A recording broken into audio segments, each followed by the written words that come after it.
What is up, buds? Welcome to Weed&d, the pot positive live tabletop role-playing experience. I am your dungeon master for the night, Brandon Allen McClanahan, but my buds call me Bam. Thank you guys so much for being here tonight. We have, we've been dealt a little bit of a hand of cards that all dungeon masters all over the world will relate to. We've had a little bit of some scheduling issues where one of our amazing cast has something super awesome that he has to do. And so we were forced to kind of decide, like, what are we gonna cancel D&D? Hell no, you never cancel D&D. That's never the answer. So what we're going to be doing tonight is a little bit of a what if it was all a dream scenario that you may have seen from many popular television shows and movies throughout the years. But yes, this session will exist in an in-between place between the current timeline and a potential future of sorts. So I'm really excited. This is just kind of a note to all DMs, man. Like, look, sometimes things are a little wonky. Just roll with the punches. You're still getting together with some of your favorite people in the world. You're still playing the best game ever made. And so, yeah, man, that's what we're going to be doing tonight. Our first half will be Sesh 44.5.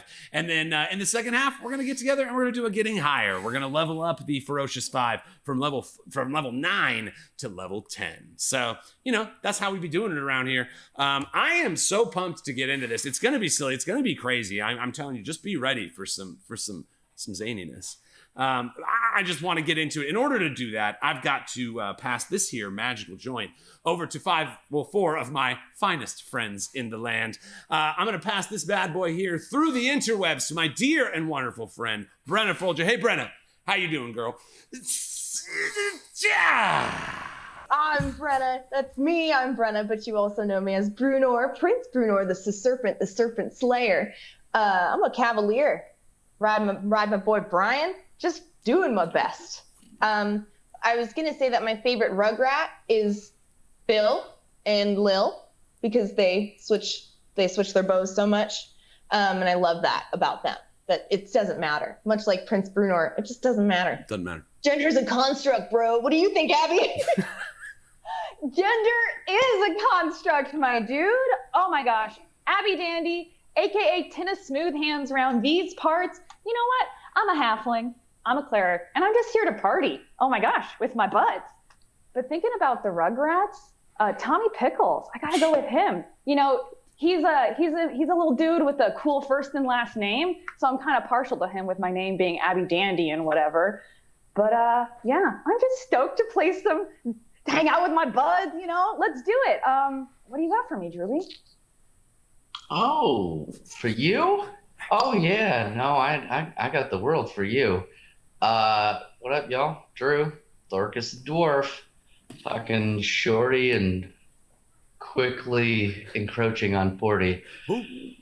Oh lordy have mercy. Anyway, glad you guys could be here with us. My favorite Rugrat was probably Angelica because she likes naps as much as I do and is kind of a bitch like me. So there's that. Anyway, let's have some fucking fun, and I'm sure we can count on best friend to come up with some weird shit. What you got for us, buddy? Coming to you. Ooh. Oh man, that went everywhere. Whoops. Did it? Oh shit. Oh, it went everywhere. It's all good. It's all good. We pick up the pieces and we carry on. Thank you, best friend. Jake Taylor here is Riel Offervan, the level 9 arcane trickster rogue. And man, yeah, Rugrats is one of my go-tos as a kid. I'm gonna give Chucky Finster. He's gonna take it because man, he had like all the fears and the anxiety, and it was just like a hint of what life was going to be like. Like Chucky taught us things, and hey, kid's got some fucking style. You know who else has some style? My bud Two Blunts, Gus Langley.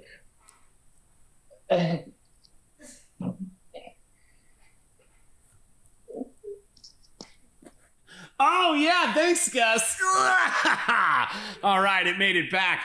Yeah, so my favorite, let's see, it's got to be Chucky. I mean, Chucky's the man, bro. Everybody's hating on Chucky, and Chucky's the shit. Well, we are going to get us to our little game of D&D here. In order to do that, we got a little ritual around here. Maybe you've heard about it, maybe you haven't, but we like to take a lighter like this little one right here. Make sure we're not going to light any of our friends, family, or household pets on fire and go. Lighters up. Let's play some fucking D&D. WeeDnD, high fantasy, literally for you and me. So load up bowl and make a roll to take control. WeeDnD.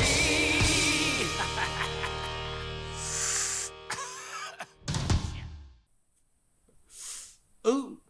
Oh man, that intro does it every single time. All right, guys, we jump back in. Each of you is standing in the village of Emerella. Bruno, are you floating in the water with the great Brian the Dracodile as the cool but fishless waters of the stream that run near the city flow over both you and he. You know, a long time removed from your aquatic birthplace, you know, this moment, just the two of you kind of separated from the rest of the five, is a rare opportunity to connect. He passes you this strange message, Bruno, looking down at the 5 sticks that float along the muddy bank of the bottom of this river flow. You, and then gesturing to the rest of the group, are not the 5. Rial, you're spying this from the other side of, you know, having just walked out of the Church of Shantia after your religious experience. You know, your head is still kind of in a bit of a haze as the sunlight, you know, the sun still frozen in sky from when the great druid Achaeus froze it so many months ago. You know, the sharp light shines on your face. You kind of block your eyes from the sun and step out. You're looking around and you see, you know, Bruno and Brian's great wings floating in the water. You start kind of seeing this strange moment between the two of them. You can tell Bruno is shocked, but you don't quite know why. To the south of you, you see Thoricus Onyxheart playing with some of the Burakan youths. You know, he managed to trench out a little bit of a water slide that runs down to a nearby riverbank. And a lot of the more gruff children of Burakan, you know, grown with this lifestyle of war, are taking this rare opportunity to have fun with their hero and see the other side of a well-balanced warrior's life. You know, you hear the rare laughter of Thoricus kind of cutting through the trees, shaking the leaves as they fall. Tina, you finally, you know, got your moment's rest. You're floating in a hot, you know, copper pot full of hot water added by the daughter of Kumal Emily, you know, in your suite that you bought from the Dancing Dragon Inn. You know, you feel the warm water kind of caressing your body as you continue to think on this message of your purpose so far. Like, has your guys' actions in the world led to bettering of people or worsening of their lives? You see the broken Kumal in the room next to you, you know, barely able to walk and stand, his grief so strong from losing his daughter, even though it was he that asked you guys to kill her. You know, the church that was burned down by Rial, only to be rebuilt anew in the image of Shantia and by the benevolence of Tina Smoothhands. You know, each of you kind of having this little moment as the day settles upon your bones. You know, a rare moment of downtime for the Ferocious Five. Rial, you look to your right, and you see Divot standing there, arms just full of healing potions. I mean, he just went and bought the store out. You see a handful of rings in his eyes. They have these strange little magical eye markings on them. And as you notice them in his hand, you notice all the eyes on all the rings are always looking at Divot. And so you see him come out, and he kind of turns and looks at you, and you know, you really look at the face of Divot, you know, how far it's transformed since this journey began. You see the red mask of death embedded in his skin, the hanging flesh just clinging to the bone as it slowly starts to gray and rot. You know, the life that remains in this body is so limited, a fact that only he just recently learned. But you see he's looking at you, you know, with a friendship, a camaraderie in his eyes. And he starts to fiddle one of the rings around in his fingers like he's gonna hand it to you. And then you see he just freezes. Rial, you look around. You see Bruno and Brian frozen. The river no longer flowing. Thoricus, child in hand, raising him toward the sky, frozen mid-motion. And suddenly you hear a voice. Hello! Hello! Glorp? Yes! Glorp! I am Glorp! Hello, Glorp. To what do I owe the pleasure? Yes! Yes. Anything else? Oh yes, come this way! And Rial, you see a door. Just like this green electric magic kind of builds this like 8-foot tall door that just, the loudest, creakiest door ever, opens up, and you just see that like spinning chaos world of our man Glorp, the god of confusion. You see the spinning world once more, the tree that you managed to climb up into and pull off just before being thrown. You kind of standing at this door, you look behind you, your entire world is frozen. You see a leaf, still falling from the tree, just frozen in the sky. You turn around and look before you, the spinning chaos realm, the plane of confusion of Glorp. What do you do? Oh boy. Okay, so everyone is frozen in time. Correct. All right. Like I want to go get them. I don't want to just dive into the. I mean, we're the 5. True. So I mean, yeah. If I can just start collecting my friends, so we can. All right. So you walk over, and you kind of like walk up to Divot, and he looks like a skeleton wearing sunglasses and a beanie, unmoving. If you can even imagine what that might look like. You see him sitting, in front of you, and you kind of like touch him to see if you can move him in space. And he's got like severely heavy rigor mortis, and as you move him, his body just kind of rocks on the hinge of the ground in front of you. But yeah, it looks like you can actually manipulate the people in this space. So if you want, Rial, you can go about gathering them. I am interested to hear how you might go about doing so, however, because there is a big giant Dracodile. Brunor's in the water. Thoricus is in. Do you want to just like grab a cart and just kind of load them all up into a cart? I'll ask Glorp for help. Glorp! Yes! Can you get my buddy? I'll come through the door, but can you help me get my friends together? Hopefully not in a super confusing way, but I feel like that's your thing. You hear in response, I have a riddle for you! Of course you do. What's your riddle, Glorp? When the cat wears his pajamas, where does the dog dance? Down the stairs. Of course. You see, like, you kind of look back toward the door and you see the green form of Glorp, the green sky cloud, basically, with a small sketched-on face over him. You see him appear in the doorway. Wow! And as he draws in the letters, you see like magical wind just kind of pulls all of you guys through the door. Rial, you're like, you kind of make sure you have hands on everybody. You wrap like a foot around Tina as you all kind of slide through this doorway. You guys all drop into your bodies. None of you know what had happened, like why you are now in this new place. But you're in the spinning world of Glorp once more. And so, you feel the world spinning around on this singular axis that you are all just offside of. So it's very hard for you to keep your momentum. Go and give me an acrobatics check, everybody, to see if you're even able to like maintain your balance. While you can do athletics or acrobatics if you. Athletics or acrobatics? Yeah, I'll let you. Yeah, because you could kind of muscle your way through it. I'll be fair. Don't mind if I do. And you have disadvantage because this is the plane of chaos, of confusion. Oh, Dang. Shit crit! Yeah. Jenna, my dear. Shit, No. crit. We do take hits on 1s and 20s, guys, so if you're playing along at home. That was our first one of the night. Tina, unfortunately, you are half dressed still, having been floating in a hot tub. You really just have I'd like like your... to clarify, I actually always bathe in my full armor, so no, I'm in my armor at the moment. I forgot to mention that, just so I don't have to don it. I'm always prepared. So you're standing there soaking wet in full plate armor, just miserable and soaked. Tina, your feet touch ground first, and you feel the ground just slip out behind you as your face lands on the ground. Rial, of course, being the most dexterous of the group, even with disadvantage, you have a 20. Brunor, you as well. In fact, Thoricus, you all did pretty well. So all of you land, and you just hear the big, loud, splashy thud of a wet tin of smooth hands landing in this strange chaos mud. And it's like the whole world is spinning, so she can't really get her footing or her hands up. She keeps slipping and falling. You hear Glorp call down to you. I was wondering, why didn't you fight the Bodak man? Cause what? The Bodak man, Aeromastus. You were going to fight him and you didn't. I am confused. Are we all unfrozen now and able to hear and interact? Yes.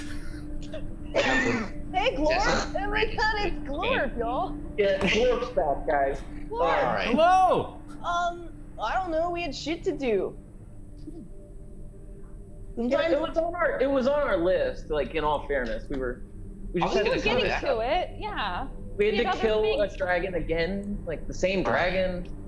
Things come up, you know? But you would have. Yeah, sure. Fuck it. Yeah, That was fun. Yeah. Yeah. Okay. And then you see this just surge of that green cloud of him just kind of washes over all of you guys. You feel that strange tearing sensation that you felt from so many teleportations before. This like stretching of the spirit of yourself from within as magic teleports you from one place to another. You kind of feel yourself hurling through the earth. The sun always frozen in the sky finally goes dark and you all kind of land in this dark place. You hear the like running slime and sludge of the black rivers of tar, you know, the Shadowfell ooze that ekes and leeches life, the carrier of undeath from the Shadowfell into the prime material plane. You feel the faint glowing yellow candlelight washing on your faces. Tina, you're standing in front of the flayed skin book that you saw Aeromastus read before. Standing at the altars, you feel like your hands are melted to the altar. You try to pull them away, but they seem stuck. You feel the skin stretching, but not quite giving away. Your hands feel currently stuck to this altar. You kind of look over your shoulder, and you see Thoricus is like frozen in space, reaching out, attempting to grab Divot, who you see walking into the great mouth of this giant skull. Beckoning him forward, you see the visage of Death himself. No longer, you know, the red patch part of his mask that now sits on Divot's face, but the black flowing cloak and red bone jaw. You see him beckoning Divot within, calling him strangely to the Shadowfell, and you watch as your half-brother walks into the plane of shadows. Real, you're kind of looking around the room, and suddenly you notice that big swarm of shadows that you've seen Aeromastus dance around the room as before he challenged you to the trial of body, suddenly summons down into the middle of the room. Come back, you say, here to fight Aeromastus. You see he starts swelling and these great billowing pools of shadow start spilling out of the under part of his skirt. Brunor, you flash to, you know, now twice removed from this strange plunging teleportation, one realm and then another. You see the illusionary, you know, candles, the ones you had once tried to kick that your feet went right through, glowing the room around you with this yellow and gold energy. You look and you see Aeromastus, that hollow pit, that stretched, gaunt, you know, a gray and rotting skin face, the black robes that kind of hang off of him and turn into shadows. Hard to tell where his physical form begins and his body ends. And his welling deep black eyes.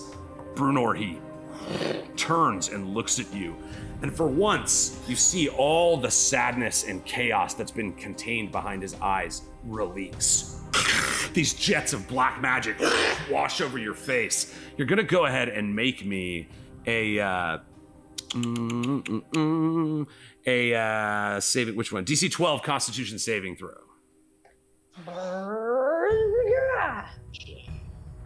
Well,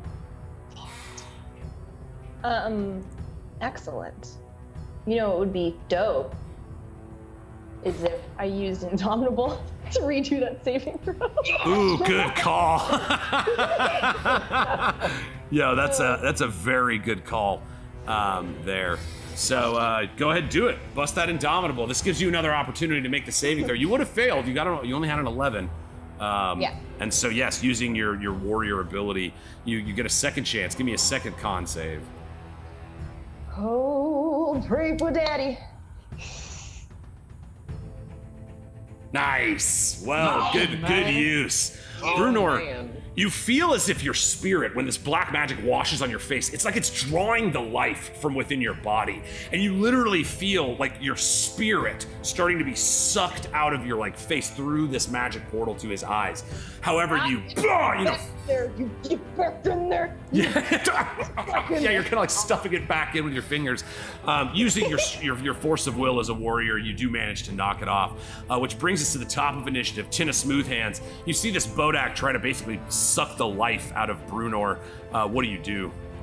Yeah, are my hands? I'm unable to cast spells at the moment because No, you can cast spells, yeah. And if you want to try to like rip your hands off of the altar, you can.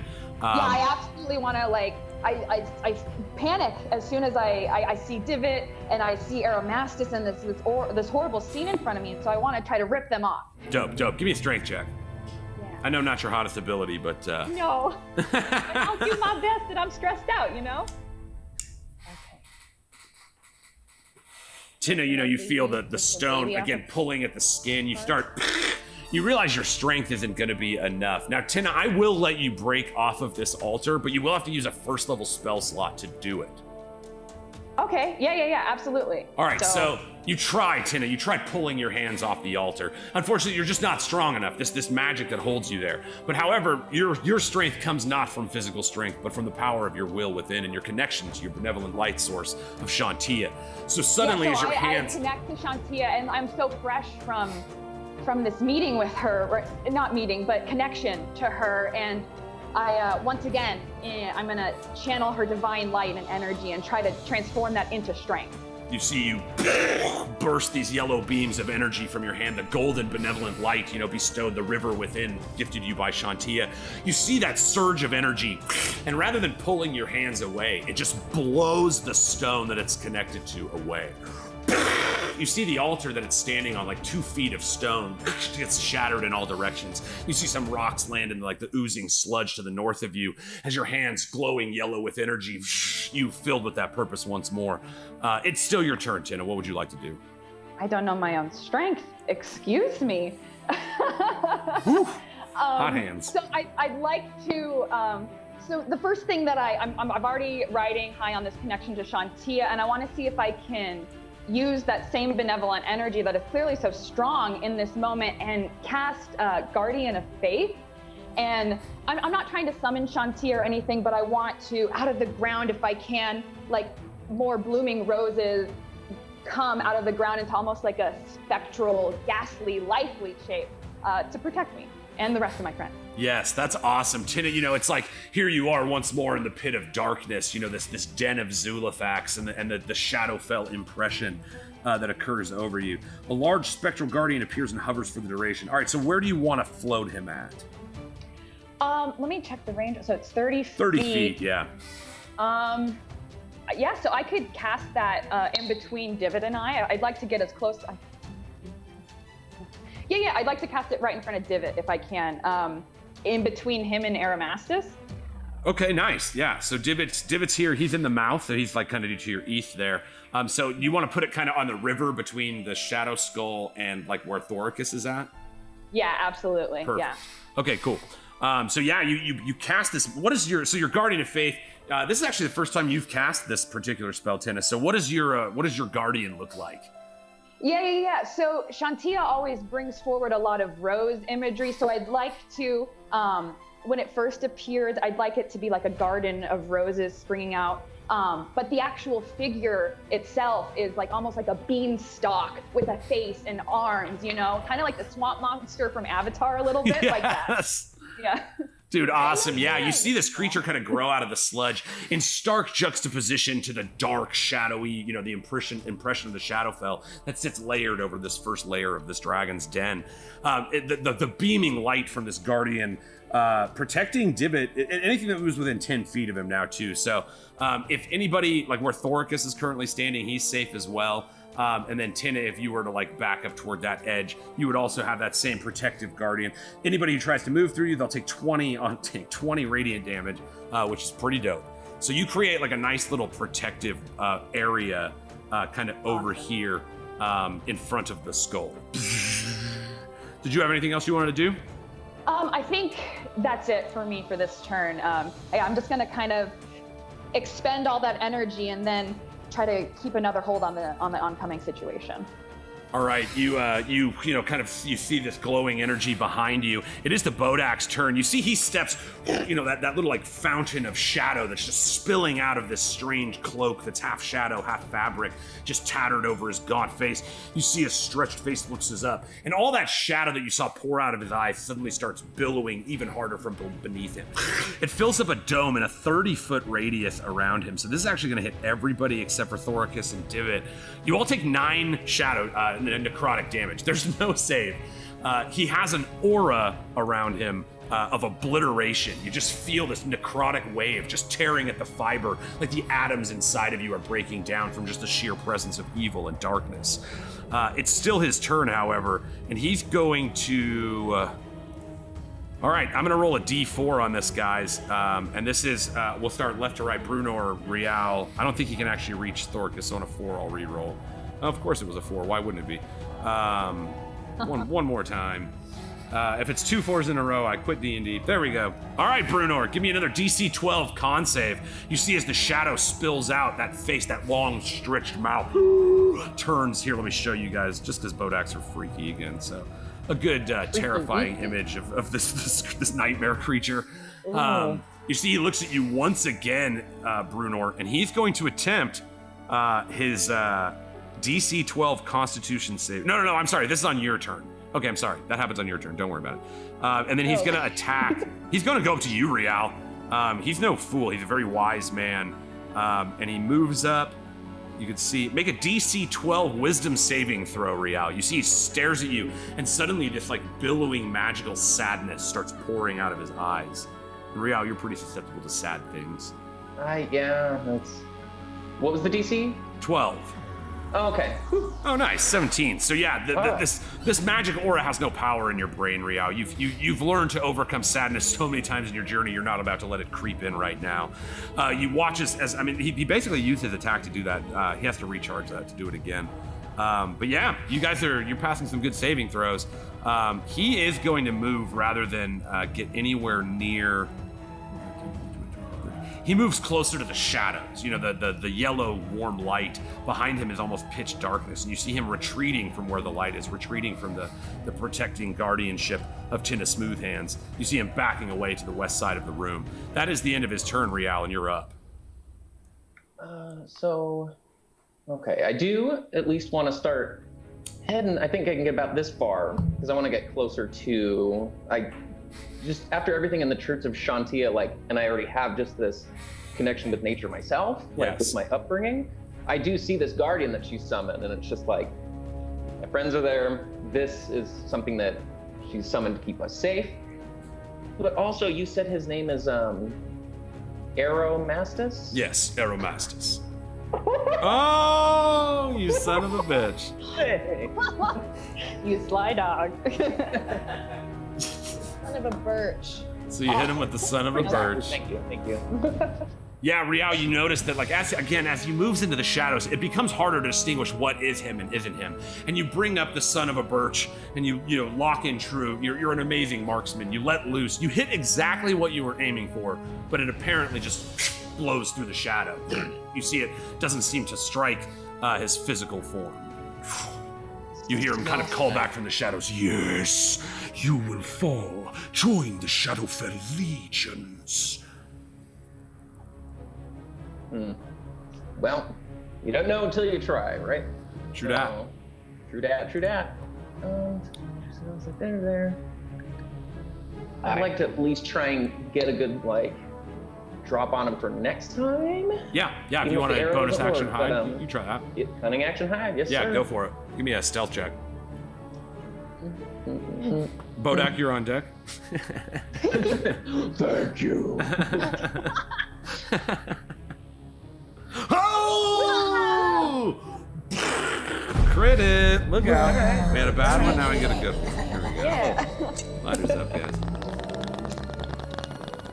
All right, so yeah, Rial, you know, almost using the opposite theory. You know, normally you hide in the shadows, but this is a creature of the shadows. Perhaps you best hide in the light. You put yourself behind the illusionary candles and figure out a way to make like the light wash on you that you know. Like, you're like, if you could be detected, it would be pretty tough. You'd have to be right on top of you. Which brings us to our next move. Aromastus, you see, disappears into the shadows. Thoricus, what do you do? Well, it sounds like I can't see where this guy is. Yeah, he disappeared. He just used his move. I wouldn't be able to have reached him from where I last saw him. I guess my only question at this point is the giant shit-talking skull from before still talking shit? Because it should be taking damage. It is not. No, it's not. It was only given life by the spell Speak to Dead that Divot used, and that magic has withered from the skull. You now see the great skull of the beast that's self-identified as Caesentius, but the life, you know, that allowed it to speak to you when it coughed out the giant tar ball of phlegm and all that is gone. You see Divot mostly at this point has crossed beyond the wave of the Shadowfell. You see him simply standing there, basically face to face, you know, the withered, gaunt face of Divot, floating in this kind of black void with the red mask, the jawbone of death. They seem to be having some discussion, but you are not privy to it. You see the bubbling tar at your feet. Remember the life-leeching tar, the kind of glowing yellow ambiance of the strange illusionary candles. But there's no target. There's no thing to swing at nearby. What do you do? Well, yeah, no, I definitely know about the black tar. I got a sample of the yeah, you used it. Well, no, that's I just dipped it, but I also got a sample of when we killed our. That's right. Yeah, you sons. collected some of it. Yep. So I know we're kind of tripping balls right now, and that's fine. I know that we're in probably still the town of Emerala, but our minds are here right now, and I don't think I can deal with that very much right now. So I guess I'm just gonna prep a reactionary, like if something tries to attack me, like, hey, go fuck yourself. Sweet. So you're setting a readied action. What is your condition for it? If something gets near you, you're gonna hit it, basically. Well, not any of my friends, obviously. Right. If an enemy gets near you. Correct. Cool. Okay. All right. So you use your reaction, Thoricus, to set up a readied action. So you don't have a reaction anymore right now. But your readied action, basically, if an enemy gets in within your range, do you want to stay where you're at right now, or did you want to move anywhere else? No, actually, I'm fine where I'm at. I'm protected. You know, you kind of settle down with Lucille the Fury. Yeah. You start feeling that warm light of the spectral guardian of Shantia behind you. All right, cool. So if that's Brunor, we snap over to you. You know, you've now seen Aromastus disappear around this northwestern corner. You know, you've seen him do this before, teleporting all around the room, wisping like shadows all over the place. So it does put you in a bit of a pickle. What do you do?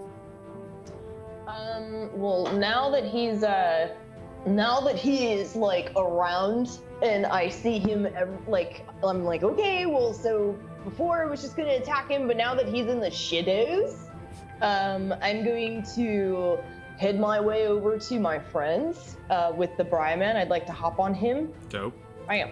And then just flippy flap back on over to my bros. Nice. To boys. Perfect. To boys. Yeah, you know, you too, you know, no fool. It's like if you're fighting the shadow creature, you move into the benevolent washlight of Shantia, the spiritual guardian floating there. All the four of you kind of start backing against each other, looking around like which shadow will he strike from. You know, peering over at Divot, who seems to be deeper and deeper into the Shadowfell, saying nothing. You know he can communicate with you telepathically, but he's saying nothing to you in this point, if you can imagine. So yes, Tina, we are actually back to you. Ooh, can I ready an action, or was just my movement? Oh no, we're not. I'm sorry, I screwed up there. Okay. I deleted him from initiative. Yeah, delete his ass. No. I hate when that happens. No, that's actually so. Yeah, Brunor, if you're done, that means it's his turn twice. Well, Oh, sorry. yeah. May I ready an action? Oh, absolutely. Yeah. Okay. Yeah, I would like to. I have my shield. I would like to ready Angerel to do a swingy swing if anything comes near me. Yes. Okay, perfect. Yeah. So yeah, again, just to re-edify you guys, I only because I also recently learned this, you do use your reaction to set a ready to action. So by choosing to like wait and see if something happens, it uses your reaction just for things like attack of opportunities and such. Just to clarify Right. that rule. Yeah. So that's it is now a double Aromas's turn. He gets one move, which he does use to appear. You just see kind of like whirling out of this giant eye of the 50-foot skeleton head, that's oozing this black tar out of it. You see Aromas's just rise up like a billowing cloud of smoke, and he splats himself down right in the middle of you guys. So he is gonna have to make the saving throw against Tina, your spirit guardian's damage.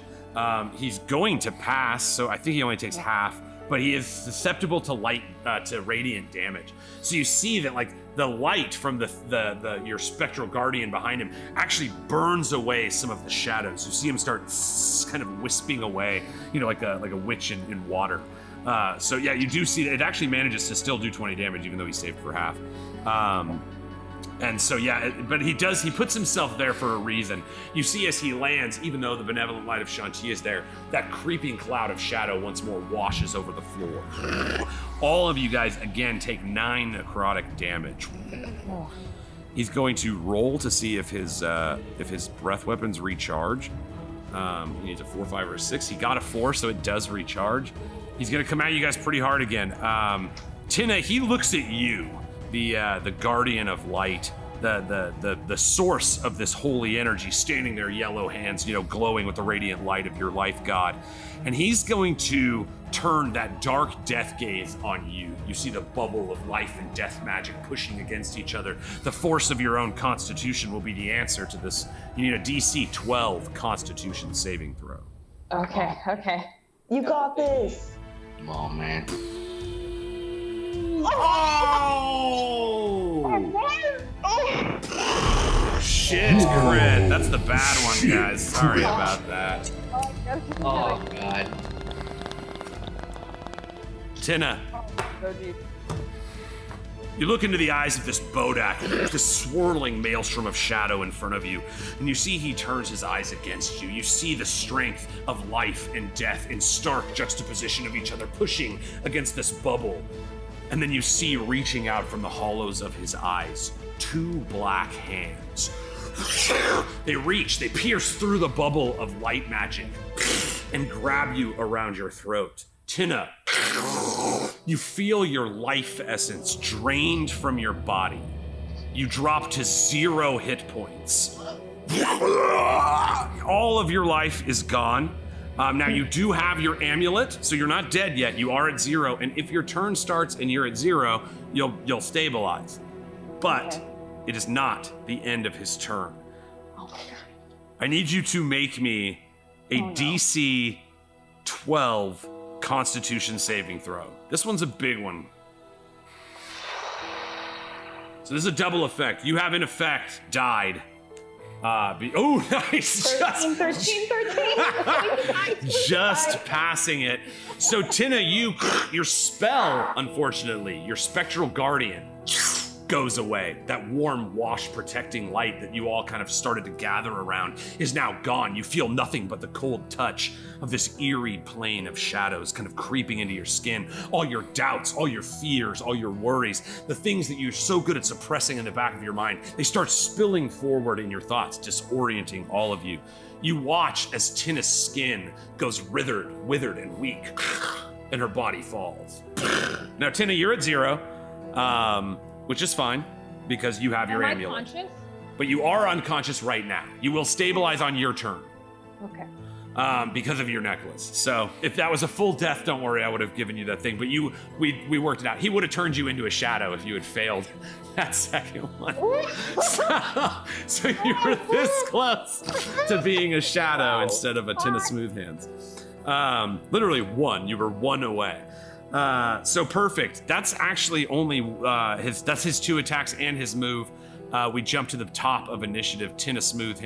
Okay, so Thoricus, I'm gonna give you and Brunor. You both get the hit. This thing appears in front of you guys. It fills up a space of 30 feet with its shadow. You can both get your swings at it. You had ready to action. Yeah, baby. Hey, yeah. Hell yeah. Nice. That hits 7 damage. That is a hit. And because it's a magical blade, he takes full damage. Cool. Yeah, I want to like swipe at his arms that's holding her body or whatever. Like he's like leaving himself open. Yeah. Those 2 arms that are out there. Nice. 2 slash. Actually, that's pretty dope. I'm gonna give you the called shot on that. 21 damage. Brunor, you sever his arms that are wrapped around the throat of Tina Smoothhands.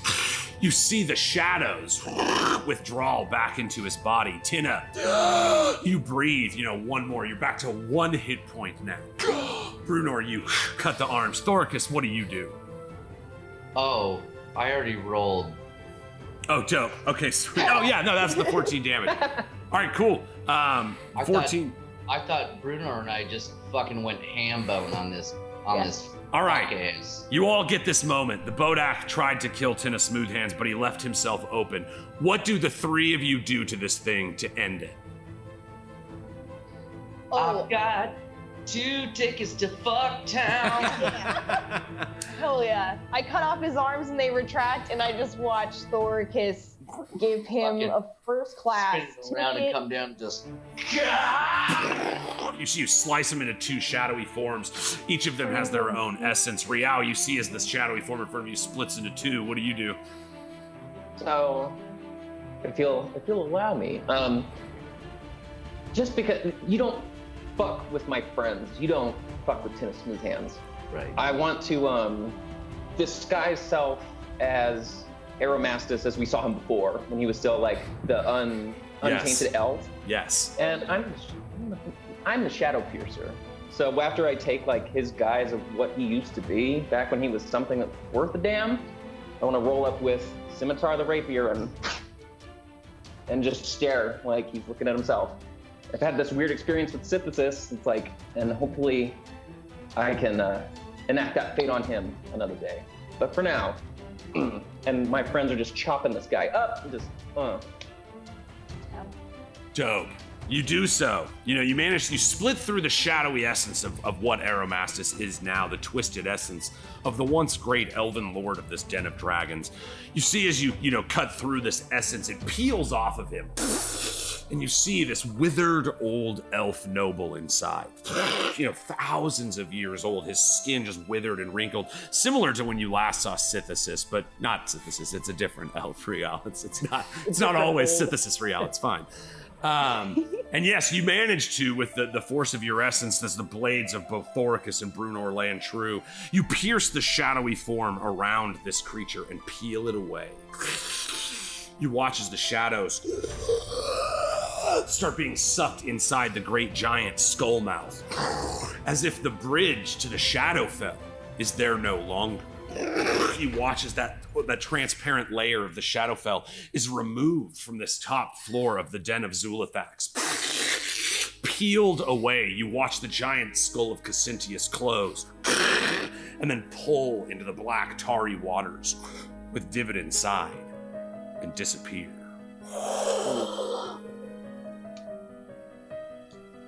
Ew. What? Come on, man. Do something.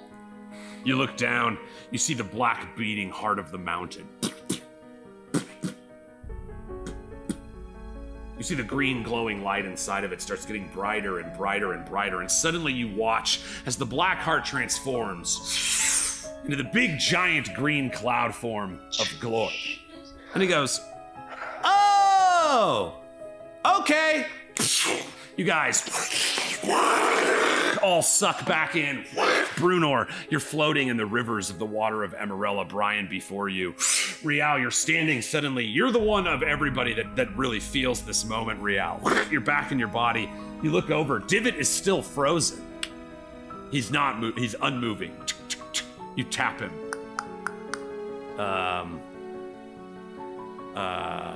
You look around. Thoricus sliding down a muddy water slide. Tina Smoothhands, you see burst the door open to her suite, kind of covering herself, looking out, soaking wet like she just got out of the tub in full plate armor. You see her looking around. Guys, you're back.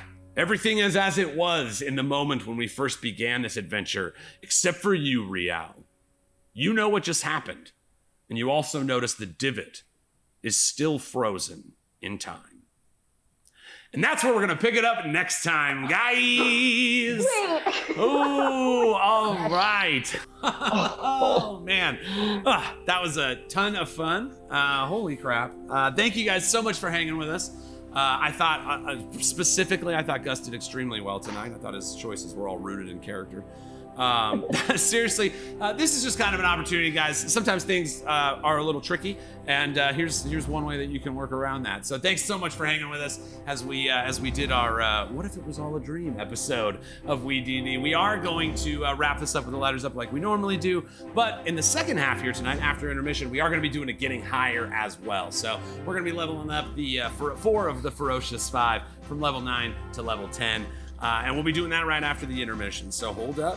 First, we have us a little ritual we like to do around here. Maybe you've heard about it, maybe you haven't, but we like to take a lighter, like this little one here, that's got a pickle on it. Make sure we're not gonna light any of our friends, family, or household pets on fire, and go. Lighters up.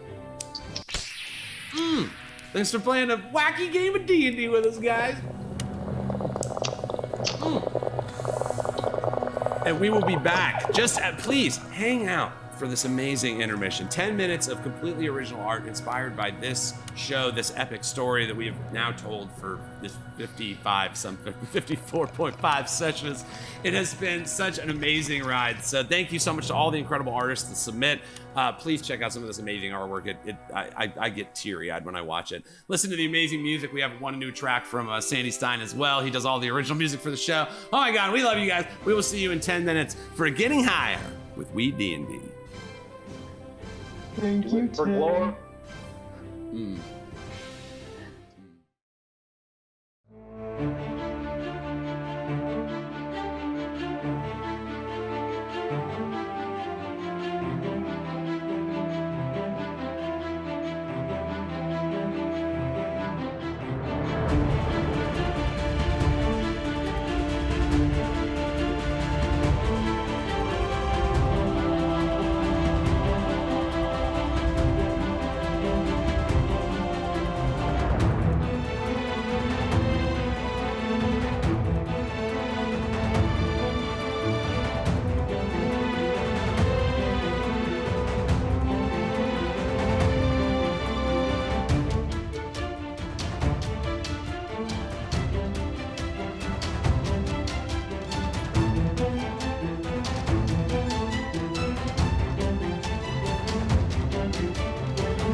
Oh, welcome back, buds. Holy crap. That I'm still buzzing on that. That first half was actually a lot of silly, awesome fun, and I'm super happy that we did it.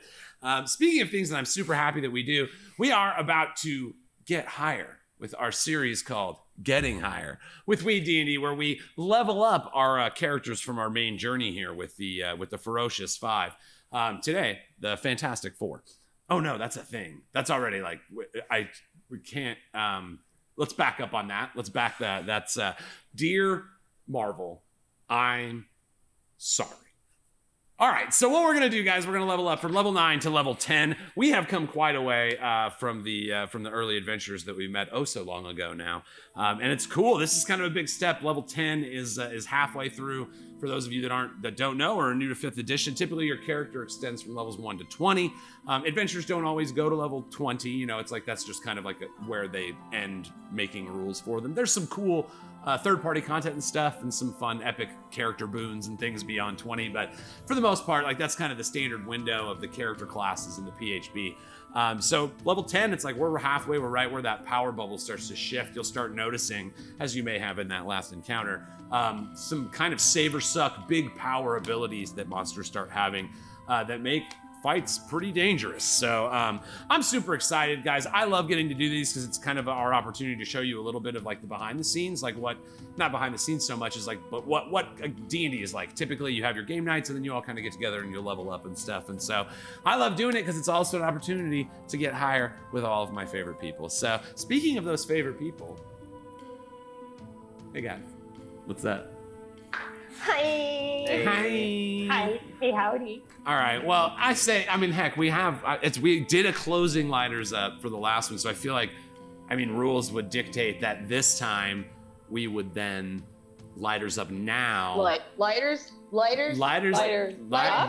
Household pets. Pets and neighbors. Pets. Lighters. Lighters up. Lighters up. Lighters up. Lighters up. Hold on, I was muted. Wait. Lighters up. Let me blow it back in. Lighters up. Oh shit. It Sorry. didn't fit. Lighters Fuck. up. All right. Lighters up, Lighters guy. up. Lighters up. All right, man. Holy crap, dudes. This let me just tell you, as a DM and as a storyteller, you know, we are all friends in real life. We've all worked together in theater and comedy for quite a while out here in Las Vegas. But there is something really special to this story, and it's cool kind of hitting that level 10 milestone. You like kind of start thinking about like a halfway point or something like that.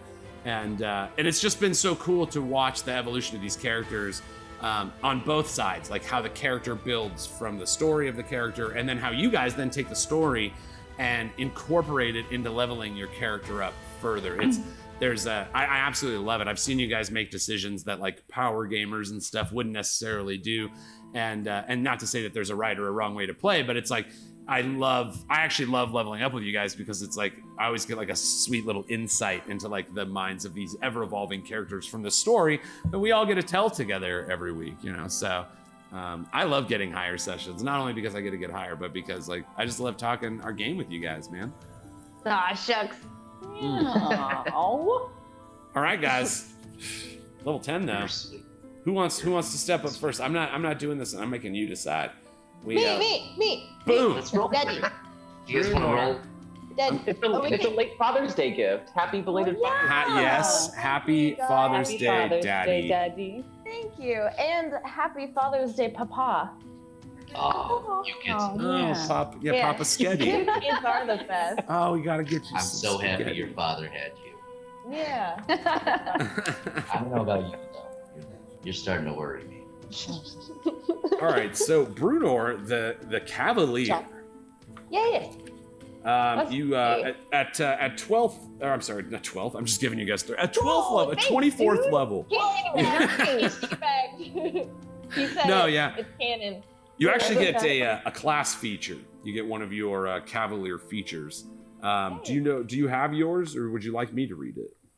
I was trying to put it in the thing so I could send it in the chat at the time. But at 10th, it's hold the line, correct? Hold the line, Boom, boom, boom, boom. Bruno is always on time. She is. Whoa, whoa, Whoa. So, always electric guitar. Right over So, whoa. At 10th level, you become a master of locking down your enemies. Creatures provoke an opportunity attack from you and they move 5 feet or more while within your reach. And if you hit a creature with an opportunity attack, the target's speed is reduced to 0 until the end of the current turn. Dope. Building off of, Bruno, your protector instinct, as you've kind of, that's, your role has been more and more secured as Papa Sketty's out there, whirling blades of damage. Your role with your marking and everything, you've become the protector, the tank class almost of your group. This ability now, and you've experienced it before, like, you can pretty much lock somebody down between putting your mark on them, and then even if they do decide, like, all right, fine, I'm not going to take the disadvantage or the attack that you get when they attack somebody else, then they try to move at somebody else, and you stop them where they stand. Like, it's it's funny how this is like, it's the magic of D&D, like, these things just line up. That fits so wonderfully with the way you play your character and, like, this specific moment. Yeah, holy crap, awesome. Yeah, it's the Chaw block. Oh, coming out with the Chaw lock. The Chaw block, yeah. All right, so you do, I think, let's see. Sorry, I was in the wrong book. Well, I was in the right book, but then I had to switch to the other book. You also have I think it's almost all you get this round. Level 10, martial art type feature. Your proficiency bonus remains the same, but you do get some hit points. Bruno, what are you going to do? You're going to roll a d10 and risk the fates, adding your constitution modifier. Or are you going to go with the safe route? Some might call it the namby-pamby route, and take 6, which is a little better than average, plus your con modifier. No pressure either way. Ooh! Nice. The dice. Hey, I always do the thing. I'm going to also blind roll a d10 on my side. You're going to decide if you want your roll or my roll. What do you think, Bruno? I want my roll. Nice, because mine was a 5, so good call. Nice. Good. I was right in the middle. You would have lost on the average even. What is your con score modifier? Woo. 3. Nice, 12 more hit points. Super dope. What does that bring you to now? You're getting pretty close to Thorcus numbers. I'm at 94 now. Oh my gosh, you guys are getting so close to 100 hit points. I can't wait to do so much damage to you. Oh, That's what I'm afraid of. oh, it's gonna be it's so good. Yeah, I'm leveling you guys up just so I can, like, totally wreck you. It's a legitimate fear that I have No, yeah. in my regular life. You know what? Just make it awesome. Make it glorious. That's all I care about. Like, I promise. I'm telling you will. guys. There's times, like, I'm a DM just like every other DM, man. There are some weeks where we're getting ready to go, and dude, I'm like shaking. I suddenly have no faith in, and I do prep, so it's not a matter of not being prepared. But sometimes you're like, dude, this isn't what I thought. What if they do it a little differently? And now it's like, dude, I just thrive off of that chaos a little bit. Like, I love the what if they go. I don't plan directions as much anymore as I used to, and I feel like this new form of prep keeps that major stress away. But also, I know I have a good couple sessions already in the chamber. Like, I can't wait to unleash these next few games on you guys. So, I love it. All right, so Bruno, you get 12 extra hit points and this dope hold the line ability. But that, man, yeah, as far as a level 10 fighter goes, that's, not too much other candy there. You've now had this kind of moment with Brian, this revelation, at least, that you, or there may be some clarification needed, but that you guys are not the 5 of the Shekinah prophecy, the way you have kind of been led to believe by some NPCs along your path so far. So it's kind of a big shift in potentially what you guys might consider and whose role and everything. So it's interesting. I can't wait to see how you guys kind of deal with the fallout of kind of that, and then like the voice from afar that we heard whispering to Rial, and you know, some of that stuff, man. It's I'm super excited for like, and then Brunor, you with your sister, it's like Shit's getting real. shit's getting real, man. This is a very exciting time because it's like we know like what some of the big it's just like all the things that are left are kind of big and epic and awesome, and so it's like I love when you hit that stride in a campaign, and that's where I feel as a dungeon master, that's where I feel playing with you guys as players. It's like we're about to hit a really nice fucking stride of just I can't wait. Like I look forward to it in a very real way. And so yeah, especially the Ulara and Brunor stuff, man. Ooh. It's gonna be crazy. I'm really excited to get into it, and I like that we're kind of at this really fun, like, just things that are happening and everything that's been like building up this whole time are like now coming like to bloom. Like we're now like we planted all these seeds and now it's like growing stuff. So we get to like start doing cool shit with it. I'm just so excited. Yeah. And just learning more about each of our characters in real time is a blast. Like I love learning about Shellfist and then giving the opportunity for Shellfist and Drew saying dwarfenage. Like I think this has been really cool. Like I've really fallen for all these characters. Yeah, man. Yeah, it is, and this is, you know, especially for some of our newer players, you know, there's various levels of D&D in this group. You know, some of us played a couple games. Drew and I have been playing for quite a few years. Rial and Tina, Jake and Abby, this is their first full, you know, like campaign of Dungeons and Dragons. So it's like to see you guys getting to this part, which any D&D player that's played for an extended amount of time knows this moment where like suddenly you're concerned about this imaginary world that you've helped build with your friends and the story that's being told. And like I've had like nights of sleeplessness where I'm like, what's going to happen to the town, or you know, stuff like that. This is the part where, in my opinion, you guys are starting to get where it's like you're starting to see some of the stuff beyond just like the fun of the game that is Dungeons and Dragons, fighting fantasy monsters with your friends. And then there's like this other thing that's very beautiful and tangible, and it's where the story starts mattering to you in ways beyond what you would think a game is capable of. And yeah, I mean, even I, as you know, the DM, you would think I have, you know, and obviously my goal is to be as neutral a presenter of the world, but it's like I clearly love your characters and the stories that you've told.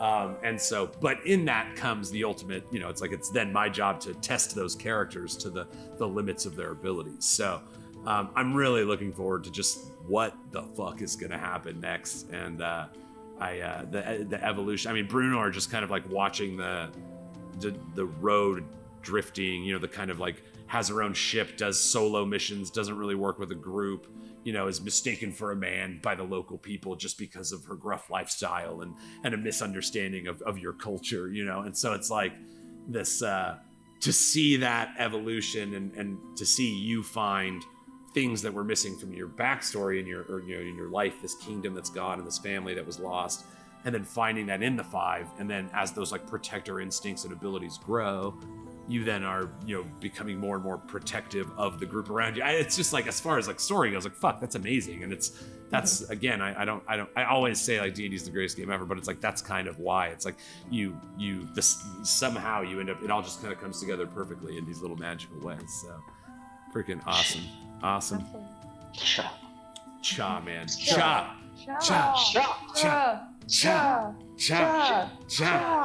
Oh man, yes. Yeah, no, a lot of people want a cha emote. Don't worry, we will get one. Our problem is they only give us 5, and it's like we have lighters up, we have shit crit, we have the critical hit, we have, you know, we have some favorites already, so we're gonna have to cycle them. But there is a cool new update that Twitch is talking about that will allow us to actually have a library and rotate them in and out. So don't worry, your answers will go yielded. We will have a cha emote for sure. All right, I say we jump from our blue fighter to our doom fighter.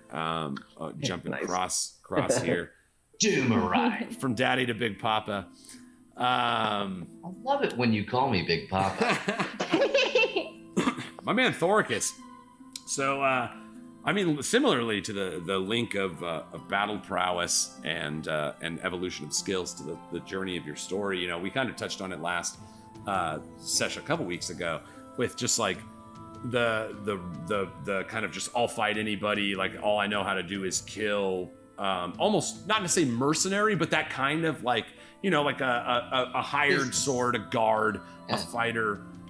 It's see, not personal. Yeah, exactly. I'm just paid to do this, like, yeah, and I'm good at it. So yeah, and you exactly, you made a lot of coin. You got me instead of someone who's going to do it terrible. And then to see you then like find the values to then turn and instill on like the youth of Buraka and things like that. It was just, it's like, that's another, it's just like, it's so funny. And I try to tell people this, like the D&D character that you make is not the D&D character that you will end up playing. You have now made a character that's a composition of your background and blah, blah, blah. But it's like when you play the character, when you have these moral decisions to make and the tests and these things, that is, in my opinion, where the character truly comes to life. So, you know, it's like, that's what's so great about a journey like this, where we've had 54.5 sessions to, you know, build this arc of each of these characters. It's just like, we're in such a juicy part right now where it's like the fleshing out of some of those, the ender trajectory of those arcs is coming into sight. And Thoricus is one I'm also super excited to see, you know, so Mr. Battlemaster. Well, like you were saying before, Papa's learned a thing or two along the way. These amazing people that I know in real life and these amazing people that I know in this life are, you know, they soften the old soldier up, the old mercenary. I try my hand at joshing every now and then. I don't do so hot. But I don't let it get me as angry as it used to. They allow me to take as many naps and have delicious breakfasts, and you know, it's, you know, we party. You passed up a nap, bro. You know, unlike Hot Rod, we actually do all like to party. Yeah, and so it's good. But yeah, so long story short, at level 10, I get, oh shit, I looked it up earlier. Hold on, let me pull it up on my phone. It was right here. Well, I get to get 2 maneuvers. I do know that. Yeah, you get 2 maneuvers, and your superiority dice change. Right, so I get improved combat superiority at 10th level. Your superiority dice turns into D10s as opposed to D8s. And then at 18th level, which fucking, we'll see what happens on that, they turn to D12s, but...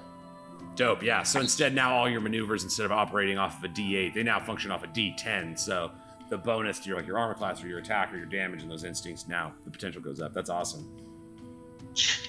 Fucking right. Do you know which 2 maneuvers you want to go with? There's a lot of really good ones.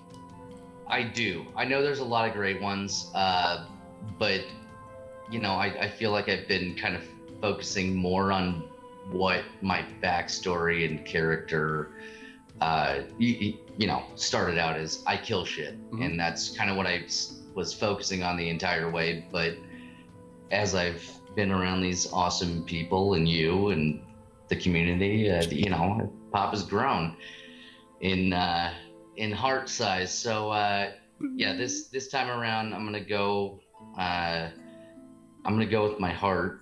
Oh, hold on, let's see if I can. I'll cast these so I'm gonna go with Commanding Presence and Rally. Commanding Presence and Rally. And forgive me, Papa doesn't have his readers on. So all right, here we go. So Commanding Presence, when you would make an attack on your turn, you can forego making that attack to allow a friendly creature within 10 feet of you to make an attack instead. If the target can hear you, it can. If the target can hear you, it can take a reaction to make 1 weapon attack. Dope. And it's not when you make the attack action. So that would mean, Thoricus, as part of your, like right now you attack twice with an attack action.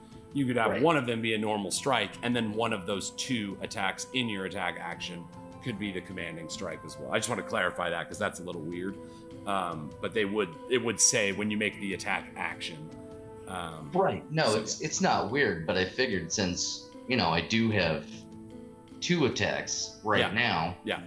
And then when I get up to 4 attacks, it's just going to be dumb. I can just be like, all right, well, there's 1, 2, 3. And you know what? Yeah, Bruner, I'll toss you a bone. Go ahead. Or as Real's sneak attack gets finish higher that, and higher, it's like, do you want to hit him for 8d6 extra damage? Here, you go ahead and do that. Yeah. No, great combat ability. And I like the concept too, because it's like, Thorcus, you've kind of shunned off the concept of leadership for the most part until it was kind of thrust upon you by the people of Buraka, and then even your own group as the journey has gone on. And so I like the idea of this like commanding presence, like this concept, like you do realize like your role in that battle, like that drawing the best out of your allies is actually the best way to win a battle. It shows like an evolution that I love in the character. And then Rally is also super cool. On your turn, you can use a bonus action to expend a superiority dice to bolster the resolve of your companions. When you do so, you choose a friendly creature who can see or hear you. Doesn't have to be both. That creature gains temporary hit points equal to your superiority dice plus your charisma modifier. And Papa's actually got a pretty decent charisma modifier too. So, dude, +3. That's funny. That's you. When one of your level ups, you took a charisma upgrade, and that's one of those moves. Like I would say, like isn't a very power gamery move. And then it's funny that this is actually a time that it came back as a boon. Like not often does a fighter's charisma come into play, but that ability, you'll get an extra. Pop will get an extra, little extra temporary HP there. Yeah. Well, how's your father? Little, how you doing? Little, hey there, Yeah. how you doing? All right, Thorcus, looks like you've got the same decision to make. You're gonna go with that freebie 6 plus your con modifier, which is ridiculously high, or are you gonna roll a d10 and earn my respect and that of the buds? My con modifier is not that high. No pressure either way. I just forget. So I roll a d10. Yeah, you would roll, or you take, or you just whatever. I guess you could take the 6 and add your con modifier if you wanted. If you wanted to. Well, I just didn't know if I hit the hit die d10 on my character page or just roll a straight d10 on the. Just roll a d10. Oh, I'll dude, our fighters rolling these 9s. Now, hold on. Like I said, I also match your roll. So do you want to take your roll or Yes. my roll? I'm taking mine.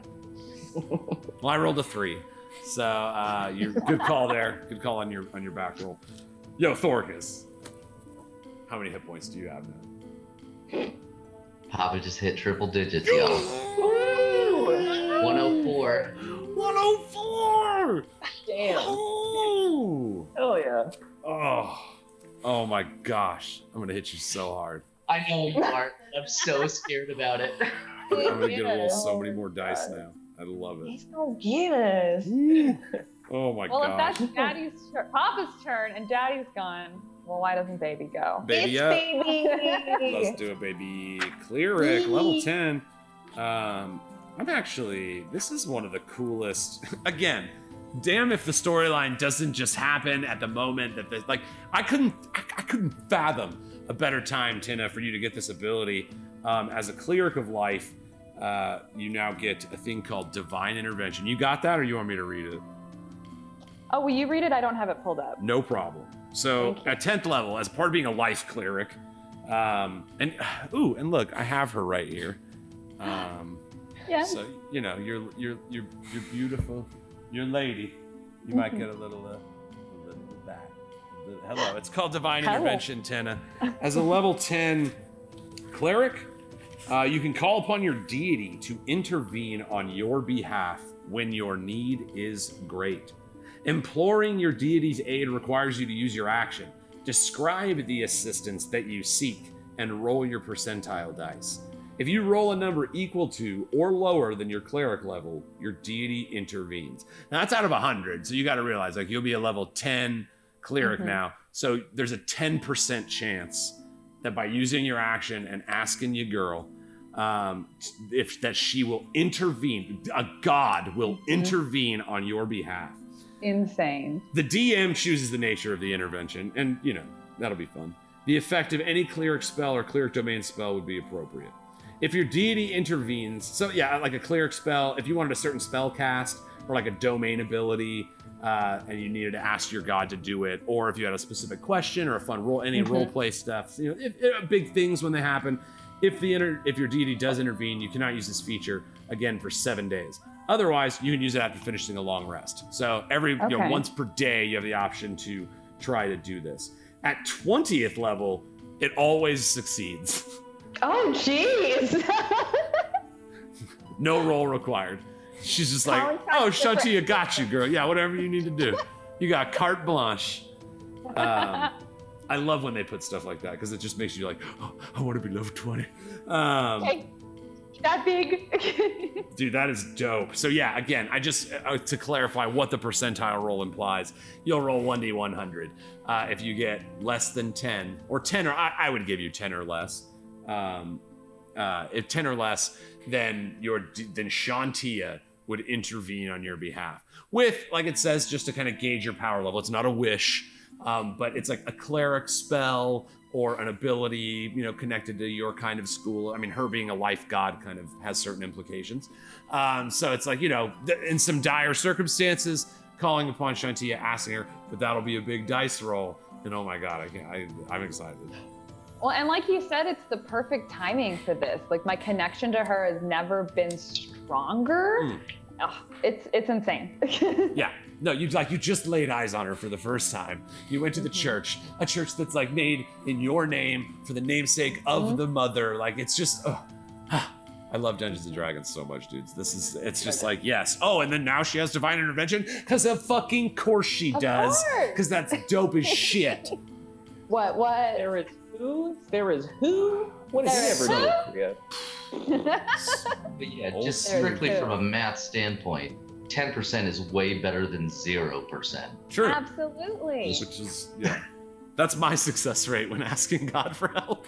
0%.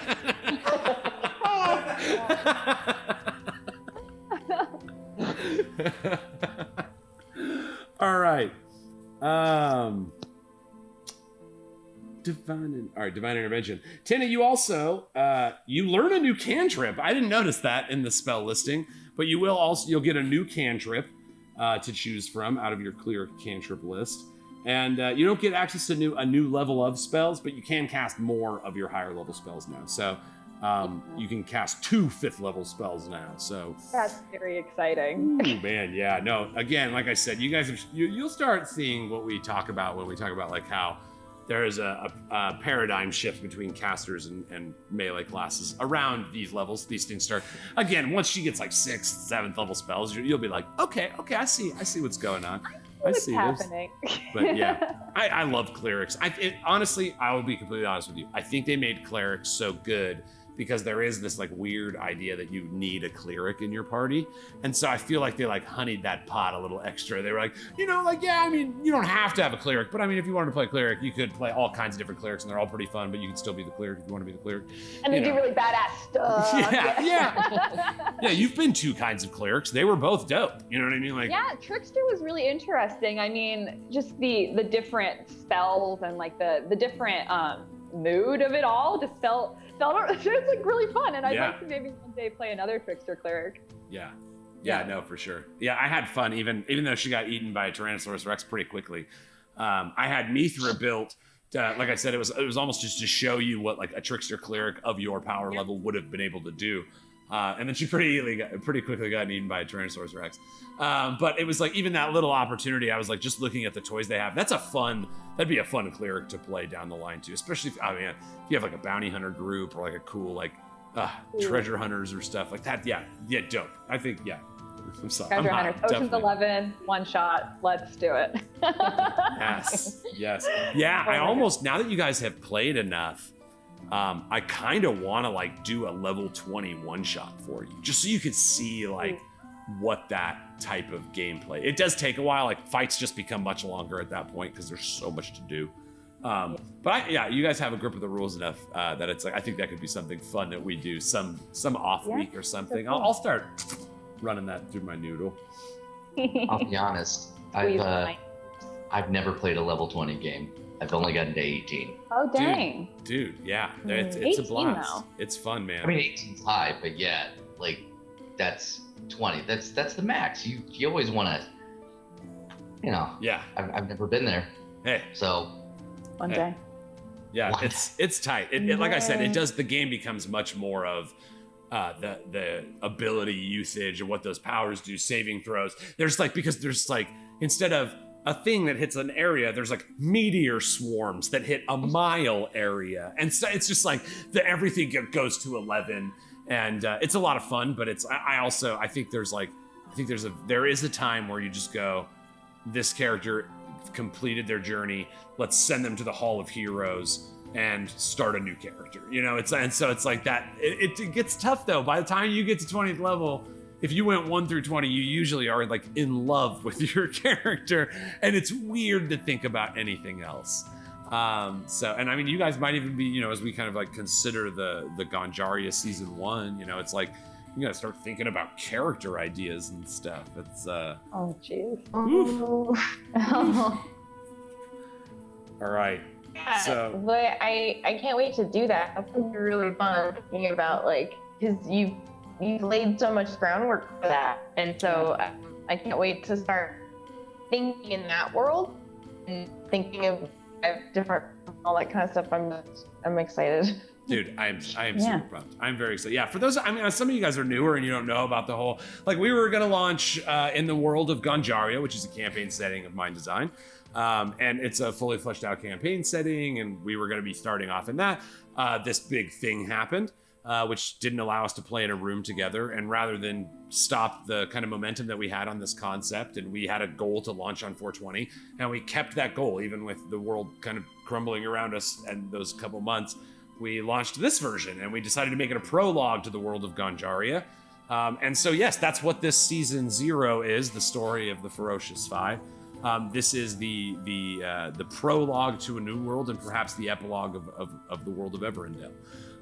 And so, yeah, there's some implications at play. The evolution of the story has changed a lot. At the time, I had a very distinct way the world was going to begin, and now it hinges on what happens in this campaign. And so it's like a live experiment of storytelling to see how what happens in this prologue dictates how some of the things that have occurred in the world of Ganjaria have happened. So it's really exciting for me to do. So thank you. Yeah, I'm super excited to get into Ganjaria. But I love this thing. We've now done this thing for over a year in this format, in this way, and it's this is owed its proper resolution. And so yeah, I still love doing it this way, but I am looking extremely forward to getting your bodies in this room and playing in the world of Ganjaria. So and we're getting closer and closer to that, my friends. I know that's a common question. So I can't wait. Same. Tina, do you know what cantrip you're gonna take? Oh, I don't. Oh my goodness. All right, so you don't have I'm sorry, I'm only looking at the PHB. I'm sure there's some other cantrips that exist. I think Toll the Dying. That might be just a warlock thing. But cantrips that are in the PHB. You have Guidance is one. I'm not sure which ones you have already, but Light is another one. The spell Light that you've now seen used when you guys were in the shadows. Mending, which is just the small repairs spell. Sacred Flame you already have. Spare the Dying, if somebody's unconscious, you stabilize them, which is the same as a DC 15 medicine check in theory. And Thaumaturgy, which you already have. So I think I actually have all of those other ones. At least I have. Oh, and maybe Resistance. not Light. I don't have Light. oh yeah. Yeah. I mean, that would make sense. Look at Light. You do glow a lot. Yeah, I glow a lot. I'm supposed to have 5 now, correct? I think here, yeah. Let's see, because that would be. Sorry, I just switched over to spells, and I'm. Let me. No, it's good. I think I have it here. Yeah. Yeah, 5 cantrips. Yeah, so I think Spare the Dying has to be the one that I'm gonna go confirm on that. Sweet. Sweet. Yeah. Sweet. Yeah, and it's what's nice is that's a cantrip now, so you kind of just do it, to steal an affix from 4th edition. You have it at will, so it's not something that you have to worry about a resource that's not there. And you touch a living creature that has 0 hit points, the creature becomes stable. So that means they do not have to make their death saving throws. Here's a caveat. The spell has no effect on undead or constructs. Huh. Okay. Define constructs? That's like golems are constructs. If it's like a built magical creature, like a something that I think is the encapsulated the best is if it's like an animated object, or it's like it's been made by a wizard and it's like some weird like clockwork creature or stuff like that, like constructed by magical means but given life through magic kind of a thing. Like the golem, golem you guys gave Ubaro, that's a construct that was made by a wizard. Okay, cool. I mean, like even with that restriction, it's still pretty powerful to my connection to Shantia, like we were saying, is stronger than ever. Yeah, no, she's your girl. Yeah. Like I said, it's weird because it's like as a cleric, it's not like you have like a direct conduit to this god, but as you level up in your progress through the thing, it's like you can just feel that like her eye is on you more. The actions that you make in her honor and toward her esteem. Even now, you've almost like without trying, you now got that little girl Emily. She's she will definitely be going to the Church of Shantia after that afternoon with you, and visiting the bounty of nature nearby, and learning a little bit more about you as a person rather than just a hero. And so it's like you are a walking testament to the power of Shantia and the bounty of life. And again, I mean, even though it's something as simple as light or spare the dying, that's there you go. Like now you could go to a town where someone's in 0 hit points and just bring them with a touch. Yeah, it's wonderful. I love it. Yeah. Dope. All right. Well, that you have your decision to make, Ten of Smooth Hands. You don't have quite the same beef that the fighters do. You roll a d8, or you can take 5 plus your con modifier. I'm gonna roll for it. Heck yeah. You get the safety, it's like if you roll real bad, like you just did. Oh my god.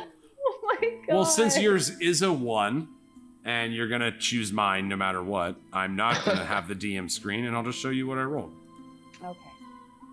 6. There you go. You actually got 1 better than you would have. So it's 6 plus your Constitution modifier. Plus 2. So 8 more hit points. What's that put you at, Tina? Let me do math real quick. No problem. I'm at 66. I didn't mean to put you right out. Like, here's a bunch of numbers. Now tell me the answer. I'm dyslexic ass. Tick. I'm gonna get like a ticking sound. Oh yeah, 75. Dope. Ooh. Nice. A for a cleric with that high AC. That's It's better than the 66. That is. Yeah, I think you had a rough roll for hit points. Either this time or last time. It was like you rolled like a 2 or a 3. Kind of just my thing. Yeah. No, but yet you showed up and you rolled. I'm proud of you. All right. Well, shoot. That's it for old Ten of Smooth Hands. Yeah. Freaking insane, man. This connection, kind of playing this new relationship between you and your god has just been like a really cool story thread to kind of build on, and it's man, yeah, it's just a treat. It's been, like I said, that throwing away one god and picking another one is still one of my favorite just like arc moments, and it's been fun to play out the resolution of one god and the discovery of a new one, and like what that kind of power source would yield. It's been very awesome. Yeah, absolutely. When I started playing Tina, I never really could have imagined what happened for her. So I can't wait to see what happens from here. Yeah, man. Exciting times ahead. Yeah, your dad's got this luck blade, and things are perilous. There's quite a few things in the world that are bubbling right now. I'm excited to see where you guys go as well. All right, sweet. Well, that wraps up old tennis movie, which brings us to our arcane trickster, my main man, Riddle. If I can just gush for a second before Please we level do. up. Man, like, especially because Abby and I are like the newest players of the group. and just to get into like the experience of Dungeons and Dragons. And I'm blessed that I have you guys to like guide me through it. But man, if I let my mind wander, and it's like one of the happy places I go to is our story, and just like thinking back on like the shit we've done, what might happen. It puts a smile on my face, man. It's changed my life very positively, and I can't thank you guys enough for it. No, seriously, it's fantastic. Gosh. Yeah, no, absolutely, guys. Like, no joke. I say this is my favorite game of D&D. Look, I've played a lot of games of D&D that I love, but there is something about just like the evolution of this journey, the fact that we are able to play every week together, that we all, make as much accommodation as we can to make this thing work. And it's just all the effort that comes in from all the artists. And it's just like, as far as like a thing to look back on, like the story and the evolution of the show, the experience, us as artists and people, it's just like, man, it's dope. It's a really special thing. So thanks to all you guys for just being amazing. Obviously, every bit of this story that we celebrate is like built by every person here. So you guys are awesome. I'm still gonna make you roll for hit points.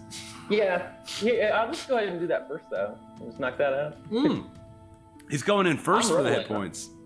I've got to roll for it. So D8. Oh. All right. We're in the same boat as we were with our dear tennis smooth hands. I do, like I said, this is a house roll, and whatever. I also will roll a blind roll, but in this case where you have a 1, you're going to take my roll. So here's my roll. Here it comes. You're seeing it in real time. No DM screen. Oh, the flip side. Wow. Wow. Wow. Okay. Boom. Okay. Nice. I know, right? Everybody's like, Twice. so there's been some discussions about if we should hit on every time the dice number is green or red, but I think that's impossible. I mean, right now, yeah, sure. Now, that's a great point. I was being a fool.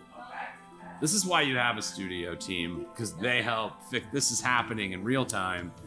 I always thought it would be fun that every time like we do like big rolls like this, we all smoke together. But when you're doing like an attack and there's like one of them that's green or red, like you smoke, but the rest of the group doesn't have to. Ooh, I like that.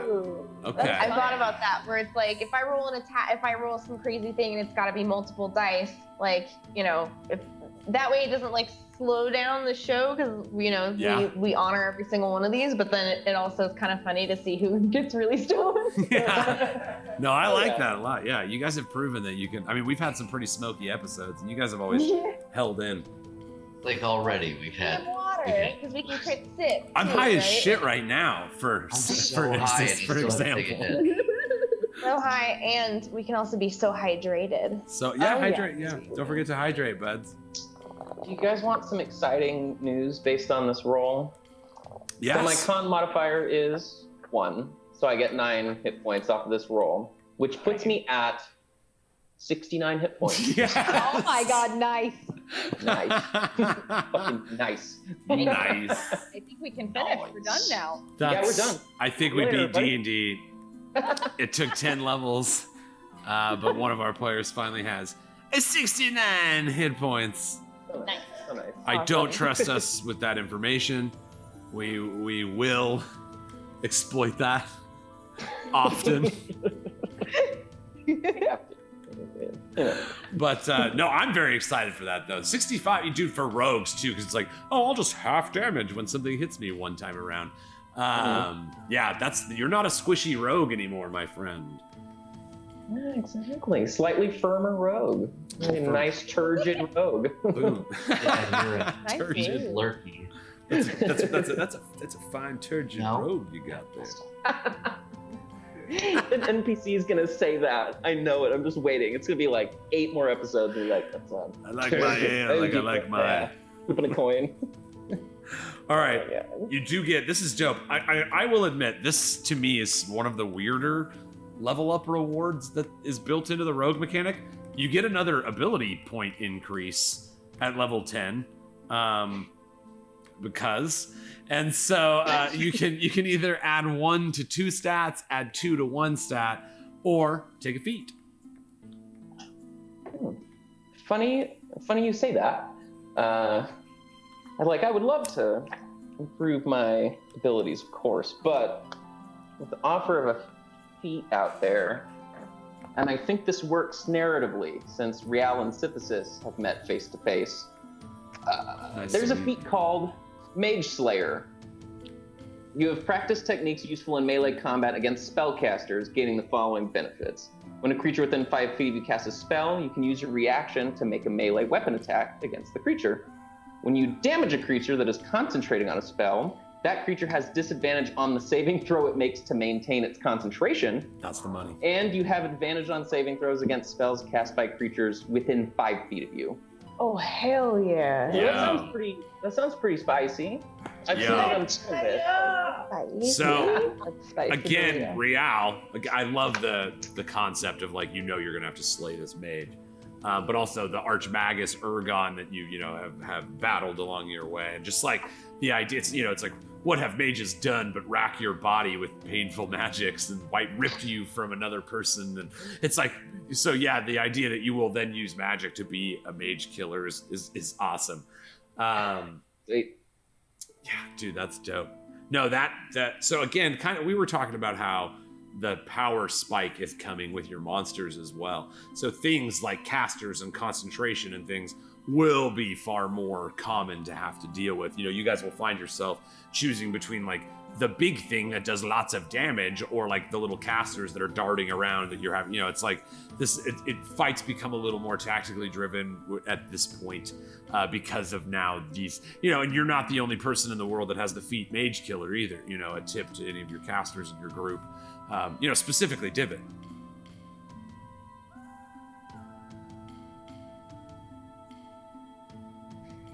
Great point. Classic I'm back. Divot. Great points. Great points. Classic. Yes, excellent points. No, I love that Rial. What is it? Mage Killer? Mage Slayer. I was like, it's got to be cooler than Mage Killer. Mage Killer. Yeah, Mage Slayer, Shadow Piercer, Nice. Mage Slayer. I love it. Yeah, dope, Rial. That's a great use of an ability up. What is your Dex max? Are you at a 20? Actually, I don't think so. Okay, but then That's where it was like tempting. It was like, oh man. Oh yeah, no, it's and what's funny, it's like I think again, this is It's a 19 though. yeah, you'd had one day you boosted in something else by 1, but again, this is like I love both the story-driven motives, the fact that you have now actually not just you've encountered Synthesis as a shadow essence, you've seen him in a dream, as a tornado of shadow energy when you first fought Achaeus. But you'd never actually seen like his form, and you feel like now you actually have gazed upon the real Synthesis, his real body, surprisingly in the Summer Court. But yeah, his just like withered frame and ancient elven appearance. That's a cool I'm gonna kill you kind of thing. I like that a lot. Do it. Let's do it. Can I tell you my nickname for Synthesis now that I've met him? Yes. Realpatine. You just said that face. Do it. So that in my head space, that's what I call it. That's good. I'm gonna have him shoot force lightning at you now. Reality. Damn it, that's good. They're good. Oh, that's too good. Yeah, I did have that. He's the withered old robed guy. I love it. All right, guys. Well, holy shit. Thank you, Divot. Yeah, don't worry, guys. We'll he and I are gonna work this out a little later. He's frozen in time right now. It's like D&D did this. I think he has like things to do, and he's stuck here with us. That's a dope place to be stuck, if you ask me. But holy shit, guys, we got higher. Level 10. You now can say you have a level 10 D&D character to people in line at stores that don't want to hear you talk about your D&D character. What a glorious time to be alive.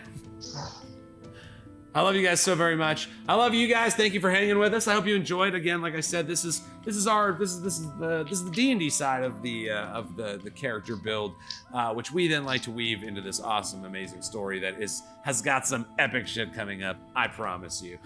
We are going to wrap this up the same way we do everything else, man. We got us a little ritual we like to do around here. Maybe you heard about it when we did it in the first half. Maybe you haven't, but we like to take a lighter. Still the pickle lighter. I haven't changed it. Make sure we're not going to light any of our friends, family, or household pets on fire and go. Lighters up. Thanks for getting higher with us, guys.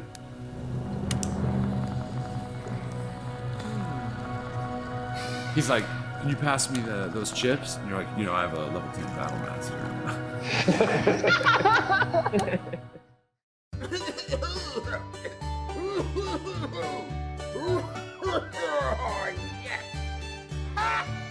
So what? You can't touch me, 'cause I'm from the internet.